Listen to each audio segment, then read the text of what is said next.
My trips to Kenya and South Africa were about as different from each other as they could possibly be. First of all, the group dynamics were pretty diverse. I can't really explain how or why they were so different, except maybe for the ratio of guys to girls. Although I absolutely loved them both, I think the South Africa group was much closer to one another as a whole. The service work was radically different as well.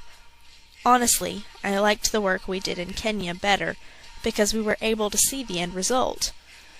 We handed out mosquito nets to prevent malaria, and we built a cooking hut at a preschool, even if we did have to stick our hands in cow shit. Don't get me wrong, though. The service we did in South Africa was just as meaningful, and probably made a lasting impression in both our lives and theirs.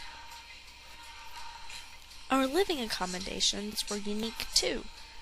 Neither were extremely comfortable, mind you, but comparatively, the green elephant seemed like the lap of luxury.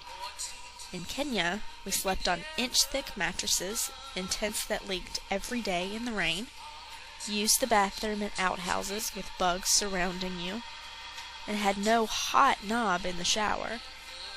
The food was much better in Kenya, but we couldn't look at it unless we wanted to see all of the bugs that kept falling in it. The green elephant had beds, flushing toilets, even though they constantly smelled like urine, and hot showers, most of the time. The biggest threat in Kenya? Hippos. The biggest threat at the green elephant? Celine Dion. I'm not sure which is worse.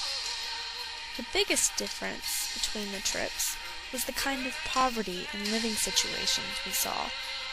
Kenya was rural, and South Africa was urban. In Kenya, people built their own houses wherever they found a spot, and they lived fairly far apart. They lived off of the land, and money really wasn't that important. They were definitely poor by American standards, but I came to learn that their lifestyle was simply different, and, in some ways, better than our own.